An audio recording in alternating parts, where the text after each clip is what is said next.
5 ఏళ్లలో కనీసం మీ వ్యాపారాలకు కూడా ఎంత ఇబ్బందులు ఎదుర్కొన్నారు? మామూలుగా కాదు. అసలు రావటం వాళ్ళు బెదరయ్యా వీళ్ళు బెదరయ్యా, కరోనాలో పోలీసులు ఎగదోలా నానా ఆగమాగం చేసి గీనిచ్చారా సరిగ్గా గీనిలా.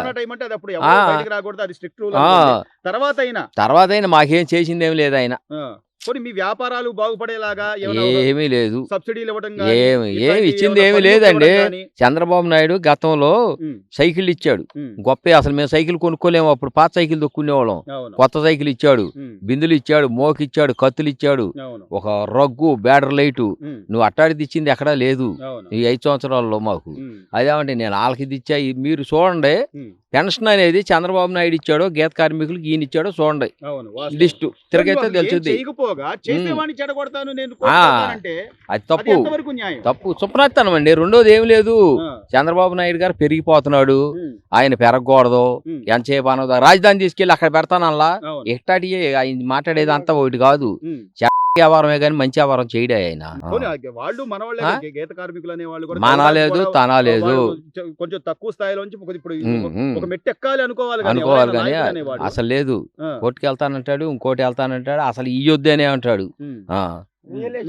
ఆయన అయితే ఆయన ముందు అయితే ఇంటింటికి బజార్కి గల్లీ గల్లీకి అమ్మొచ్చు, అప్పుడు తప్పు లేదు.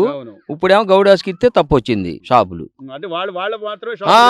ఆలయే, అది ఆలయే అచ్చంగా ఆవిడ పేరు మీద అలా ఎందుకు లేక బినామీ పేరు మీద వాళ్ళకే ఉండాలి, ఎవడికి ఉండకూడదే. రెండో వాడికి ఉండకూడదు, మన గిట్టదే కది. ఈ రోజున గౌడ కులస్తులుగా అంటే చంద్రబాబు నాయుడు గారు ఆ రోజున ఏదైతే చెప్పాడో గౌడ కులస్తులందరినీ కూడా ఆర్థికంగా నిలదొక్కునేలాగా ఎన్నో మేము తీసుకొస్తాం, కొత్త కొత్త విధానాలు తీసుకొస్తాం అని చెప్పి ఆ రోజు మాట ఇచ్చిన దాని ప్రకారం ఈ రోజు అధికారంలోకి వచ్చిన తర్వాత ప్రతి గౌడ కులస్తులకి రాష్ట్ర వ్యాప్తంగా ఉన్నటువంటి వాళ్ళకి 10% ఈ మద్యం షాపులు ఏదైతే ఉన్నాయో వైన్ షాపుల్లో 10% వాళ్ళకి ఇది ఇవ్వడం కానివ్వండి, తర్వాత కట్టేటువంటి దానిలో సబ్సిడీ 50% సబ్సిడీ ఇవ్వడం కానివ్వండి, ఇలా ఒక జీవో 13ని తీసుకొచ్చి మీ అభ్యున్నతి కోసం ఆయన పోరాడుతుంటే ఈ రోజు అసలు జీవో 13 రద్దు చేయాలని చెప్పి జగన్మోహన్ రెడ్డి గారు కోర్టుకు వెళ్తున్న సందర్భం ఎలా చూడాలి సార్? ఇది ఎంతవరకు న్యాయం అంటారు? అవునండి, న్యాయం అంటే ఆయన చేసేది న్యాయం అయితే, ఏదైనా జగన్మోహన్ రెడ్డి చేసేది న్యాయం అయితేనో చెప్పిన న్యాయం అయితేనో అతనుకున్న న్యాయం అనేది తెలిస్తేనో ఏదైనా అనుకోవచ్చు.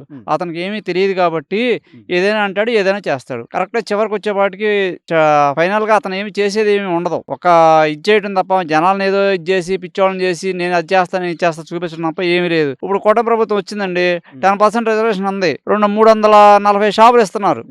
దానికి ఇప్పుడు బ్రీడింగ్ వేసుకోమంటున్నారు, వాళ్ళు చేసుకోమంటున్నారు. రేపు 7వ తారీఖు లాటరీ అంటున్నారు, ఇస్తామంటున్నారు. దానిలో ఇబ్బంది ఏముంది? వాస్తవంగా ఏంటంటే ఈ బీసీ అంటే గౌడ కులం వస్తుంది కాబట్టి ఆ గౌడ కులం అనేది ఎంతో కొంత బ్యాకప్ చూసుకుని షాపు ఏదో వచ్చి 10 రూపాయలు సంపాదించుకుంటాడు, అతను నిలదొక్కుంటాడు.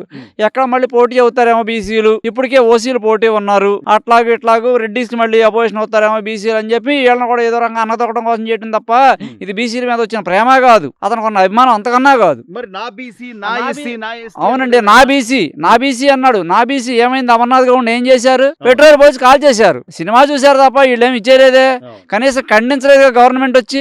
అమర్నాథ్ గౌడ్ వాళ్ళ అక్క గురించి మాట్లాడాడు. అతనే వేరే ఫ్యాక్షనిస్ట్ రాజకీయాల్లో ఇంకోటి పాలిటిక్స్ మాట్లాడలా. వాళ్ళ అక్క గురించి, వాళ్ళ ఎవరికైనా ఉంటది కదా మనిషి పుట్టినోడికి, 10వ తరగతి విద్యార్థి, ఆ విద్యార్థి గురించి మాట్లాడినప్పుడు ఇప్పుడు అతను పెట్రోల్ పోసి కాల్ చంపేశారు, అప్పుడు వచ్చి ఎవరు ఖండించలేదుగా. అప్పుడేమైంది? అవునండి, ఆ రోజే బీసీలు ఈ రోజు ఎక్కడి నుంచి వచ్చారు నీ బీసీలు? ఇవాళ కూడా బీసీలు అభివృద్ధి చెందుతారు, ఏదో వైన్ షాప్ ఏదో 10 రూపాయలు సంపాదించుకుంటారు, కష్టపడకుండా ఉంటారు అని చెప్పి ఈ చంద్రబాబు నాయుడు గారు ప్రతి ఒక్కరు కావాలి అని చెప్పి అందరికి ఇచ్చాడు. ఒక ఎస్సీ ఓసీలే కాదు, వాళ్ళే కాదు, వీళ్ళే కాదు, అందరు డబ్బుండోడే కాదు, ఈ గౌడ కులస్తులు కూడా కష్టపడుతున్నారు. ఏది గాల్లో మా ప్రాణాలు గాల్లో దీపాలు పెట్టుకుంటున్నాం మేము. మరి అందరూ అండి మీరు వచ్చి ఎక్కండి, లేకపోతే ఎవడన్నా ఎక్కండి, వచ్చి పైకి ఎక్కండి. మా కులవృత్తి అండి, మా వృత్తిని కాదనుకోము. ఆయన ఏదో రూపాయి ఎంతో కొంత బ్యాకప్ ఇద్దాము, పుషింగ్ ఇస్తే ఏమన్నా సంపాదించుకుంటారు చేసుకుంటారు ఉద్దేశంతో తప్ప దీని కోర్టులో తినకుండా కూర్చో ఎవరు ఉండరు కదా. అది లేదు కదా. ఇదివరకు అదే చంద్రబాబు నాయుడు గారు సైకిల్ ఇచ్చాడు, మోకులు ఇచ్చాడు, పాయలు ఇచ్చాడు, కత్తులు ఇచ్చాడు. వచ్చాడు కనీసం గౌడ కులం అంటే నీకు దిక్కు లేదు, తెలియదు, తాడెక్కడ అంటే తెలియదు నీకు. నువ్వు వచ్చి రిజర్వేషన్ గురించి మాట్లాడితే అట్టాగండి. అంటే ఇదే పరిస్థితి కనుక జగన్మోహన్ రెడ్డి ఇదే పందా వెళ్తే బీసీలు నా బీసీలు అనుకునే వాళ్ళు ఇంకోసారి జగన్మోహన్ రెడ్డి గురించి ఆలోచిస్తారా సార్? ఇంకా నా బీసీలు మొన్న దెబ్బతో అయిపోతుంది అండి. ఇంకా బీసీ ఏముంది, ఎస్సీ ఏముంది, ఎస్టీ ఏముంది, ఏ పర్సంటేజ్ 11 సీట్లు ఎందుకు వచ్చినాయి? నా బీసీ, నా ఎస్టీ, నా ఎస్సీ. లేదు నాకు వీళ్ళు ఓట్లు వేయలేదు అనే ఇది కూడా ఆయనలో చాలా స్పష్టంగా అవునండి, ఓట్లే లేదా? బీసీలు ఓట్లే లేదండి. బీసీలు ఒక్కడే ఇలా కనీసం వాళ్ళ క్యాస్ట్ రెడ్లీ వేయాలిగా. వాళ్ళు అయితే 11 సీట్లు ఎందుకు వస్తాయి? రావు కదా, ఇంకా రావాలి కదా. ఇప్పుడు ఈ రోజు నువ్వు ఏదో చెయ్యాలి. గత 5 ఏళ్లలో నిన్ను నమ్మి 151 సీట్లు అప్పుడు ఇచ్చినప్పుడు ఇదే గౌడ కులస్తులు నమ్మారు, నిన్ను నమ్మి ఓట్లు వేశారు. అప్పుడు ఏమైనా చేశాడా సార్? అప్పుడు వేసారుగా, గౌడ చేశారు. 150 సీట్లు వచ్చినప్పుడు గౌడ స్థానంలో వేసారుగా, బీసీలు వేసారుగా. వాళ్ళకి ఏమి ఇచ్చారు? కనీసం సైకిళ్ళను కట్టుకునే మోకు పాయ ఏమి ఇవ్వలేదు కదా. మరి అంతకుముందు చంద్రబాబు నాయుడు గారు సైకిళ్ళు ఇచ్చారు, బిందులు ఇచ్చారు, మోకులు ఇచ్చారు, పాయలు ఇచ్చారు. ఇప్పుడు అదే చంద్రబాబు నాయుడు గారు వచ్చారు, రిజర్వేషన్ ప్రకారం మీకు ఏదో షాపులు ఇస్తాం అన్నాడు. ఎవడో కూడా 10 మంది కలిసి చేసుకుంటారండి. ఎవడో ఆడేసుకోపోయినా 10 మంది కలిసి చేసుకుంటారు. ఏమో దీనిలో వచ్చిన లాస్ ఏముంది? కోర్టుకి వెళ్ళాల్సిన అవసరం ఏముంది? సో కోర్టుకి వెళ్ళడం అంటే ఇది ఒక ఈ చర్యను ఎలా చూడాలి సార్? నిజంగా అంటే బీసీల మీద పగబట్టినట్టు అనుకో. పగబట్టినట్టు కాదు, కళ్ళ కనపడుతుంది కదండి. అభివృద్ధి చెందినాడు అంటే అడ్డం పట్టడం ఏంటి? మేము అంటాం కాదు, మీకు తెలుసుకోవాలి కదా. మాట్లాడితే ఆయన లండన్ వెళ్తాడు, లండన్ నుంచి బెంగళూరు వెళ్తాడు, బెంగళూరు నుంచి ఇంకో చాటుకి వెళ్తాడు. ఇక్కడ తాడేపల్లిలో 3 ఇళ్ళు కట్టే, 7 ఇళ్ళు కట్టే అన్నాడు. ఇక్కడ అసలు తాడేపల్లిలో లేడు. ఏం చేద్దామండి? రాజ్మహల్కి ఎవరు చెప్తారు? అన్యాయం కాకపోతే కళ్ళకి కనపడుతున్నాండి. ఇప్పుడు మీరు అన్యాయం కాదా? మీరు తెలుస్తున్నారు. మీరెవరో నాకు తెలియదు, నేనెవరో మీకు తెలియదు. నా మోకేదో కట్టుకుని చూసారో వచ్చారు. మీకు అన్యాయం అనిపించట్లేదా? మరి అది అంతే అండి.